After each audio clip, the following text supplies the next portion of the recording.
같이 봉독한 말씀을 토대로 화로와 횃불, 부제목은 엘베리트, 그 뜻은 언약의 하나님이라는 제목으로 같이 한번 은혜를 나누기를 원합니다.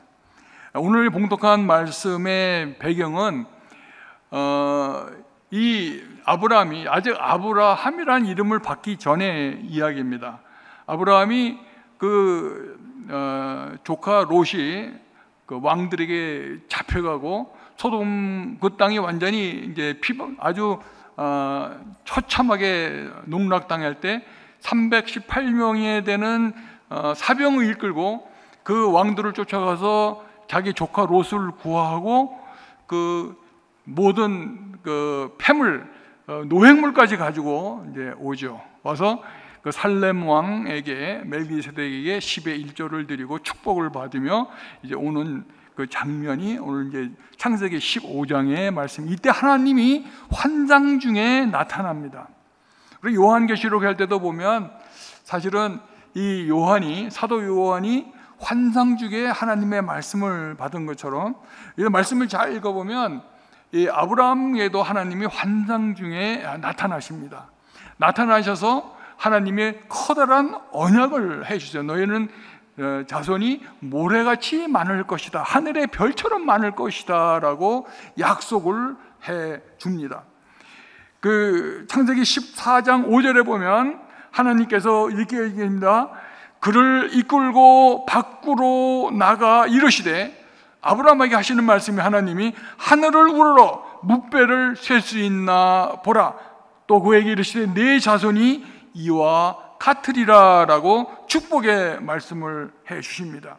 근데 이 아브라함은 놀랍게도 정말 황당하고 정말 일어날 것 같지 않던 그 이야기지만, 왜냐하면 자기의 친아들조차도 낳지 않는 이 마당에 자손을 뭇별처럼 많게 했다니까 사실 믿지 않을 수도 있는데 아브라함은 하나님의 말씀을 그대로 믿었어요. 그래서 이를 믿는 아브라함에게 하나님의 축복을 내주십니다. 믿음을 의로 여겼다고 기록되어 있는데 14장 6절에 보면 아브라함이 여호와를 믿으니 여호와께서 이를 그의 의로 여기시고, 아브라함은 하나님의 말씀을 믿는 것 자체가 하나님 보시기에는 거룩하고 의로운 사람으로 하나님께서 이미 그를 의인으로 받아주신 거죠. 우리가 욥기를 읽을 때 하나님이 이는 동방의 의인이다라고 그렇게 하나님이 단정짓고 칭찬하는 사람이 많지 않은데, 사실은 아브라함은 하나님 앞에서 의인이다. 무엇 때문에? 단지 하나의 믿음 때문에 그 의인이라고 말씀을 하십니다. 그런데 아브라함이 이때 하나님에게 여쭤봅니다. 하나님, 그 말씀을 믿겠는데 그럼 나에게 증거를 보여주시옵소서. 어떻게 하나님의 말씀이 나에게 이루어질지 그 증거를 보여주시옵소서입니다. 8절에 보니까 그게 이르되 주 여호와여, 내가 이 땅을 소유로 받을 것을 무엇으로 알리까? 어떻게 내가 알겠나이까? 라고 이야기를 합니다. 이때 하나님께서 말씀하십니다.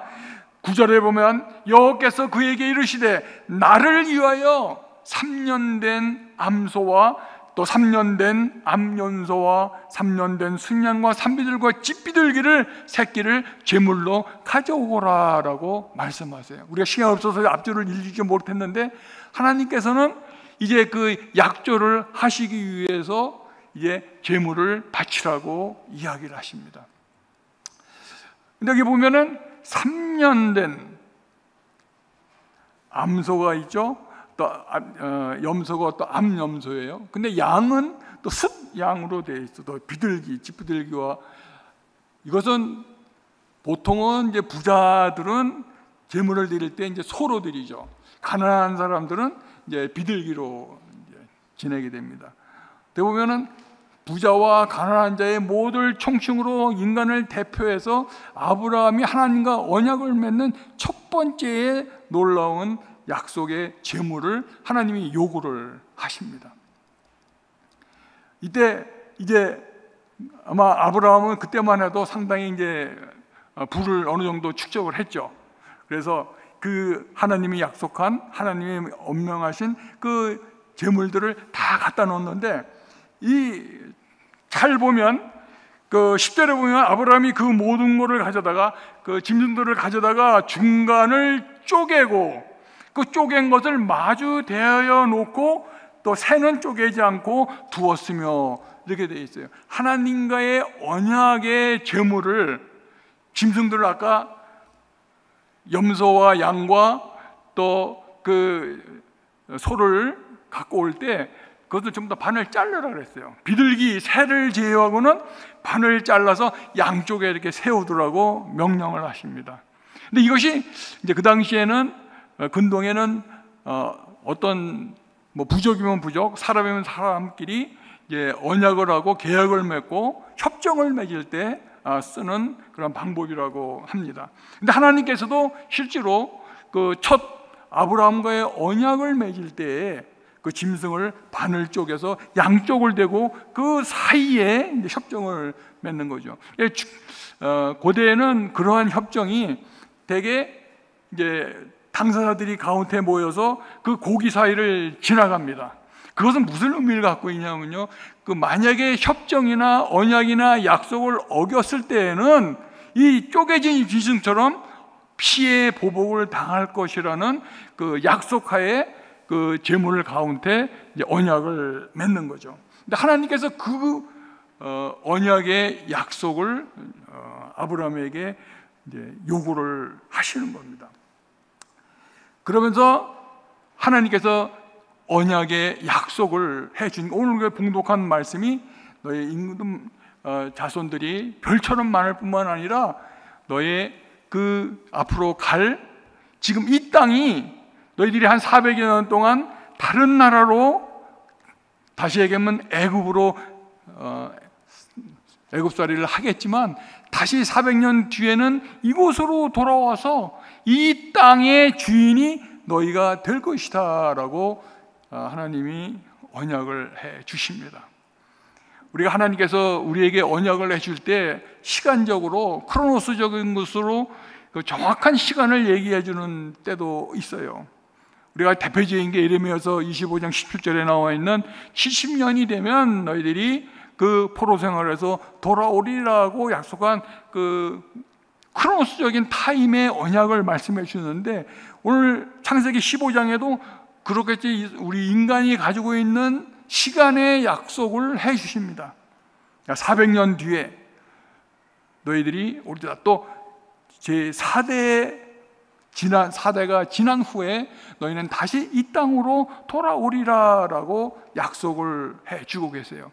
이 4대라는 말과 한 400여 년의 그 시간 차이는, 이 4대는 요즘에 우리 한 세대를 요즘에는 한 25년 정도로 두죠. 한 세대라는 말 뜻은 뭐냐면 한 사람이 태어나서 그 다음 아이를 낳을 때까지를 한 세대로, 한 제너레이션으로 봅니다. 근데 하나님이 약속하신 이 당시의 한 세대는 한 100년 정도를 봐요. 보통 뭐 아브라함도 뭐 100년 훨씬 넘게 살았고, 이삭을 낳을 때가 100살이었으니까, 또 모세도 120년을 살았기 때문에 한 세대를 한 100년 정도로 보니까 4세대 후에 다시 이리로 오리라 하는 것은 정확히 얘기하면 한 430년에서 450년 뒤에 다시 너희는 이 땅으로 올 것이다 라고 말씀을 해주고 계십니다. 그럼 올해 제가 부제목을 엘 베르트, 언약의 하나님이라고 얘기했는데요, 이 하나님에 대한 속성은 성경에 여러 가지 이름으로 나옵니다. 히브리 성경 원어에 보면 뭐 여러분들이 많이 아는 게 크게 두 가지예요. 하나는 여호와 또는 야훼로 시작되는 표현이 있고, 또 하나는 엘로 시작되는 표현이 있습니다. 여러분 제일 많이 아는 것이 뭐 여호와 니시, 승리의 깃발 되시는 하나님, 여호와 이레, 준비하시고 예비하시는 하나님, 여호와 삼마, 그곳에 계시는 같이 하시는 하나님, 또 여호와 라파, 뭐 치료의 하나님, 또 여호와 샬롬, 평강의 하나님. 그래서 이 여호와라는 이름이 들어서 하나님의 속성을 얘기하는데, 그 모든 속성이 따로따로 있는 것이 아니라 하나님 안에 모든 게 한꺼번에 포함되어 있어요. 근데 하나님을 어떤 말로도 우리가 다 완전히 완벽하게 묘사할 수 없죠. 그러니까 성경에는 그때그때마다 하나님이 베풀어 주신 은혜와 능력과 속성을 여러 가지 표현으로 이야기를 합니다. 근데 또 하나는 엘로 시작되는 게 있어요. 엘로 시작되는 것은 엘올람. 엘올람은 영원하신 하나님. 뭐 우리 세대만 사는 것이 아니고 알파와 오메가 되시기 때문에 영원하신 하나님이라는 뜻으로 엘올람이라는 말을 사용합니다. 엘로이, 이거는 아까 여호와 로이, 목자 되시는 하나님이나 엘로이나 같은 뜻이에요. 보살피시고 보호하시고 목자 되시는 하나님. 또 엘샤다이, 엘샤다이는 전능하신 하나님. 그리고 오늘 이제 제가 부제목으로서는 엘베리트, 일베리트는 언약의 하나님이란 뜻으로 이제 사용이 됩니다. 아마 이 엘베리트라는 말을 아마 처음 들으신 분도 있을 거예요. 이게 막 익숙하지는 않지만 하나님이 여러 속성 중에 우리 특히 인간과 하나님과 사람들 간의 관계 중에 가장 중요한 것은 하나님이 우리 인간을 만드시고 언약을 하셨다는 거예요. 아담부터 오늘날에 이르기까지 하나님 우리와 같이 그냥 남의 자식이 아니라 내 아들이고 내 백성이고 나와 언약을 맺는 아주 밀접한 관계로 우리를 삼아 주셨다는 거죠. 얼마나 감사한지 몰라요. 그래서 엘베리트라는 말은 성경 중에서 가장 중요한 표현 중에 하나가 될 수 있어요. 하나님은 우리가 언약을 하죠. 왜요? 하나님은 늘 우리를 창조하시고 그냥 내버려 두신 것이 아니라 하나님은 늘 우리와 같이 인격적으로 대하시고 또 인격적으로 우리와 하나님에게 우리에게 일을 맡기시고 사역하기를 원하시는 거죠. 그것이 얼마나 우리에게 큰 은혜인지 모릅니다. 근데 언약이란 말은, 이 베리트란 말은 성경에서 제일 먼저 나타난 것은 사실은 노아 시절에 처음 나타납니다. 노아는 하나님이 그 당시에 사람들이 너무나 패악해서 물로 다 씻어버렸죠. 그리고 이제 노아에게 약속을 합니다. 언약을 합니다.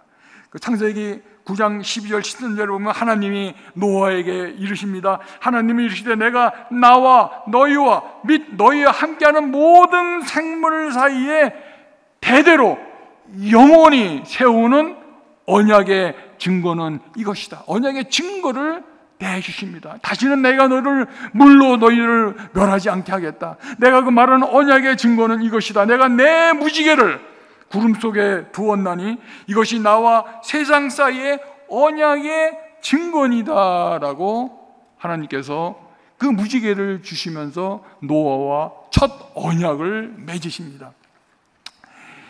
두 번째 베리트란 말이 나타난 것이 이제 아브라함과의 언약이 두 번째 성경에 나타나요. 물론 노아의 그 이야기할 때 그 베리트란 단어가 여러 개가 나오고 그 다음에 이제 이 아브라함과의 언약 가운데도 이 베리트란 말이 이제 여러 개 나오는데 사건적으로 보면 이제 성경 전체에서 두 번째 엘베르트란 말이 이제 등장하게 됩니다. 노아 때 언약의 증거로 무지개를 보여주셨듯이 이제 아브라함에게도 노아의 언약의 증거를 내가 보여주겠다 하고 보여주신 것이 오늘 우리가 성경에 읽었던 화로와 연기 나는 화로와 불타는 횃불이 됩니다. 무슨 의미가 있을까요? 연기 나는 화로와 불타는 횃불이 하나님이 언약의 증거로 사용이 되었는데 그게 무슨 뜻으로 하나님이 그렇게 언약의 증거로 삼으셨을까요? 우리가 아까 봉독했던 17절, 18절을 다시 한번 보면 해가 져서 어두울 때에 연기 나는 화로가 보이면 이때 이미 하나님이 명령하신 대로 양쪽에다가 그 3년 된 암소 또 반씩 잘라서 양쪽에 세워둡니다. 또 염소 반씩 잘라놨어요. 양 반쪽 잘라놨어요. 새들은 자르지 않고 그대로 양쪽에 세워둡니다. 그리고 이제 어두울 때 그 사이에 원래는 그 계약을 맺는 협정을 맺는 두 사람이 같이 걸어가면서 언약을 맺는데 하나님이 이제 증거로 그 화로와 횃불을 보여주십니다. 17절 18절입니다. 해가 져서 어두울 때에 연기 나는 화로가 보이며 타는 횃불이 그 쪼갠 고기 사이로 지나더라.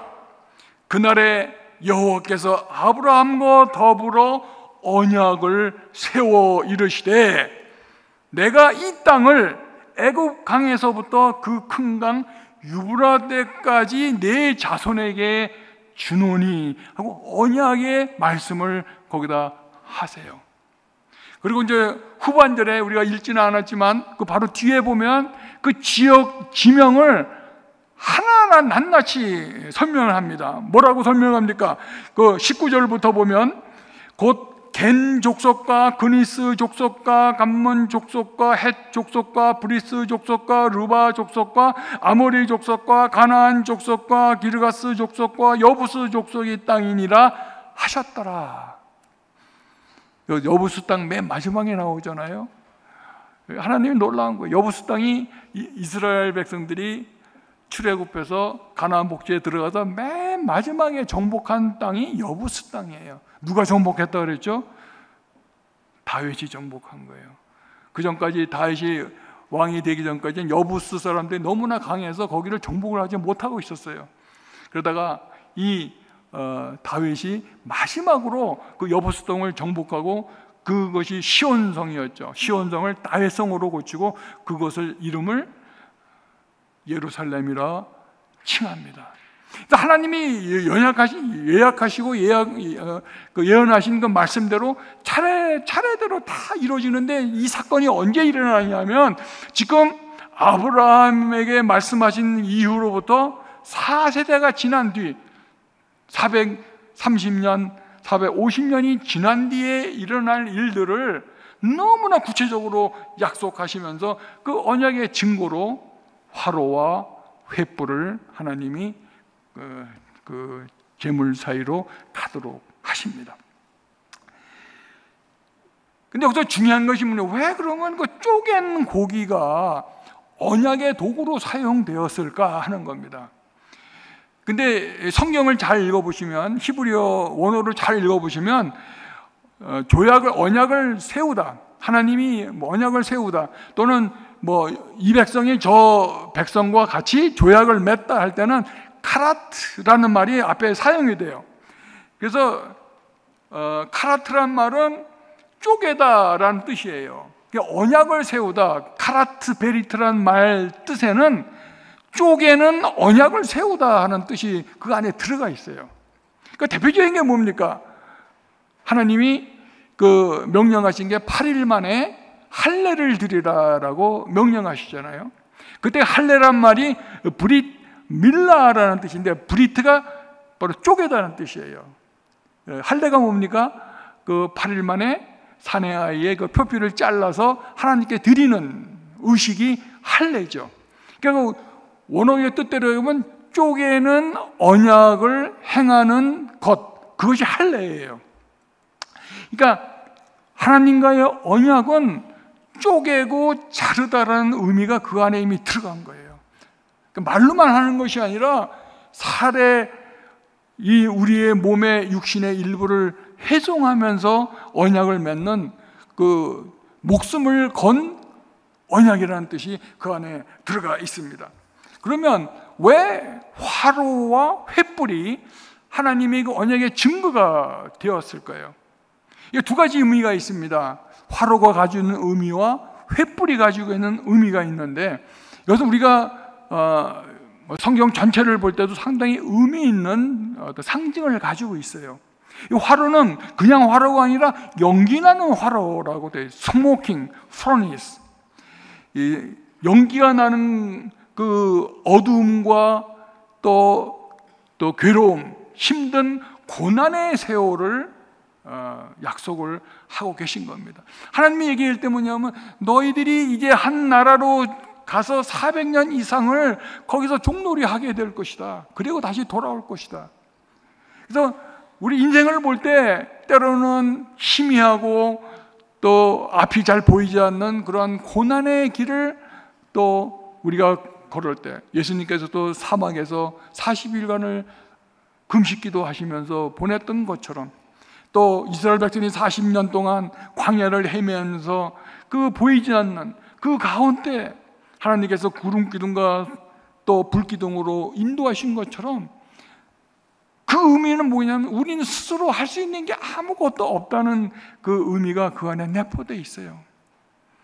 우리가 이 세상을 살아갈 때에 보이지 않고, 때로는 안개, 때로는 그 어떤 연기에 가려서 앞이 보이지 않은 그때, 그러나 우리가 그 언약을 지킬 때는 하나님께서 밝은 횃불로 우리의 길을 인도해 주신다고 그 의미가 들어 있는 것이죠. 그렇기 때문에 하나님께서는 화로와 횃불을 그 언약의 증거로 삼았던 거죠. 근데 사실 여러분들이 뭐 열왕기나 역대하상 역대하를 보면 그런 언약을 하나님이 이스라엘 백성들과 맺은 적이 있었나? 여러분 역대기를 찾아보면 찾아볼 수가 없어요. 그런데요, 예레미야서 34장을 보면 실제로 하나님이 이스라엘 백성과 그런 언약을 맺었다는 것을 알 수가 있습니다. 예레미야서 34장 18절에서 보면 이런 말씀이 나와요. 놀라워. 이거 예레미야가 하나님의 말씀을 대변한 말입니다. 놀라운 말이 나옵니다. 송아지를 둘로 쪼개고, 아브라함이 그 둘로 쪼갠 그 짐승을 옆에 뒀지 똑같이 합니다. 송아지를 둘로 쪼개고 그 두 조각 사이로 지나매 내 앞에 언약을 너희들이 맺었으나 그 말을 실행하지 아니하여 내 계약을 어긴 그들을, 곧 송아지 두 조각 사이로 지난 유다 고관들과 예루살렘 고관들과 내시들과 제사장들과 이 땅 모든 백성을 언약을 지키지 않았기 때문에 그 언약을 지키지 않은 대가로 내가 그들의 원수의 손과 그들의 생명을 찾는 자의 손에 넘기리니, 적군에 넘긴다고 말씀하고 계세요. 그들의 시체가 공중의 새와 땅의 짐승의 먹이가 될 것이며 재물에 있던 그 짐승처럼 되겠다는 거예요. 또 내가 유다의 시드기야 왕과, 유다의 마지막 왕이죠, 시드기야 왕과 그의 고관들을 그의 원수의 손과, 다시 말하면 바벨론의 그의 생명을 찾는 자의 손과 너에게서 떠나간 바벨론 왕의 군대의 손에 내가 너희들을 넘기리라.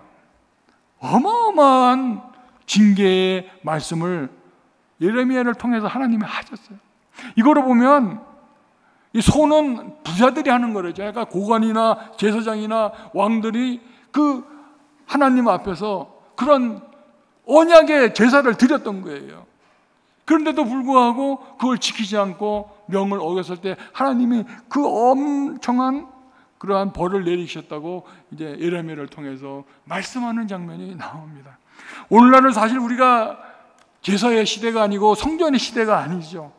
우리는 예수님의 새 언약을 토대로 한 이제 교회의 시대에 우리가 살고 있어요. 그러니까 우리는 다시 뭐 짐승을 잡아갖고 제물로 하나님과 언약을 맺을 필요 없어요. 왜요? 하나님께서 예수님께서 자기의 몸을 들여서 제물로 바쳤기 때문에 우리는 더 이상 그런 제물의 언약을 할 필요가 없는 거죠. 그러나 예수님께서 마지막 만찬 때 이 포도주를 향해서 내 피를 기억하라고 말씀하십니다. 그리고 내 빵을 보여서 나를 기억하라고 우리에게 명령하세요. 그러니까 나를 기억하라는 뜻은 무엇일까요? 하나님이 우리에게 주신 언약의 말씀, 예수님이 우리에게 주신 새로운 언약이 뭡니까? 하나님을 내 목숨을 다해서 내 생명을 다해서 뜻을 다하여 사랑하고 내 이웃을 내 몸같이 사랑하라는 그 새로운 언약을 우리에게 주셨죠. 그리고 우리가 침례를 받지 않습니까? 우리가 주님과 더불어 죽고 주님과 더불어 살아난다는 그 약속을 우리가 쪼갠 짐승 사이에서 구약시대 했던 그것을 우리는 그런 의식으로 하고 있어요. 근데 우리가 무심코 성만찬 때 빵과 그 포도주를 마시며 또 우리가 침례 받을 때 아무 생각 없이 그냥 물에 풍덩 담았다 나오는 것이 아니라 하나님과의 약속이에요. 침례는 내가 이제는 주님과 더불어 죽고 다시 주님과 더불어 살겠다는 하나님과 나와의, 예수님과 나와의 약속이에요. 그 짐승, 쪼갠 짐승 사이에 지나는 것보다 더 무서운, 왜? 예수님은 자신의 몸으로 제물을 드렸기 때문에 그 이상 예수님이 우리에게 요구하실 말이 뭐가 있어요?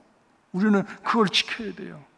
오늘날 우리가 정말 너무 쉽게 성만찬을 대하고 너무 쉽게 침례를 생각하고, 그러나 세상 사람과 똑같이 산다면 우리가 몇 주에 걸쳐서 요한계시록의 여러 가지 하나님의 징계와 책망과 마지막에 그 시험의 기간들을 우리가 많이 배웠잖아요. 우리가 놓치지 말아야 할 것은 에베소 교회를 향해서 너는 첫사랑을 버렸노라고 책망하는 그런 책망을 우리가 당해서는 안 돼요. 우리가 처음으로 하나님을 믿고 사랑이 뜨거웠을 때 정말 내가 평생을 다해서 주님과 같이 하겠나이다, 저를 붙잡아 주시옵소서. 우리가 서원 기도하잖아요. 우리가 필요할 때는 서원 기도하고 이제 모든 것을 이루면 잊어버리는 그것이 아니라 우리가 정말 매일같이 그 하나님의 뜻과 하나님과 맺은 언약, 그 첫사랑을 우리가 놓치지 않아야 될 거예요. 라오디오 교회에게 뭐라고 말씀하시니까 너는 차지도 않고 덥지도 않은 내가 내쳐버리라고 또 말씀하시잖아요. 우리 하나님을 뜨겁게 믿기로 했으면 타는 횃불처럼 하나님께서 우리를 지켜주시는데 우리의 마음은 맨날 냉랭한, 찬송을 해도 찬송인지 흥얼거리는 건지 모르고, 기도할 때도 이게 기도인지 그냥 헛소리 하는 건지 모르고 중언부언하게 되고, 예배를 드리는데 내가 정말 하나님께 예배를 드리는 건지 예배를 그냥 감상하고 예배를 보는 건지, 우리가 정말 우리 첫사랑을 잃지 않고 차라리 그냥 차든지 아니면 뜨겁든지 주님 앞에 나가서 하나님이 아브라함을 통해서 약속한 그 약속이 짐승을 쪼개고 나온 카라트, 베리트 그 언약을 맺었던 그 사건이 450년 뒤에 하나도 틀림없이 하나하나 이루어진 것처럼 우리 하나님 앞에 첫사랑을 가지고 언약하고 서원하고 약속하고 기도했던 그 기도가 우리 하늘나라 가서 하나님 앞에 서는 그날까지 하나하나 이루어질 수 있도록 기도하고 노력하는 저와 여러분 되길 주님 이름으로 축원합니다.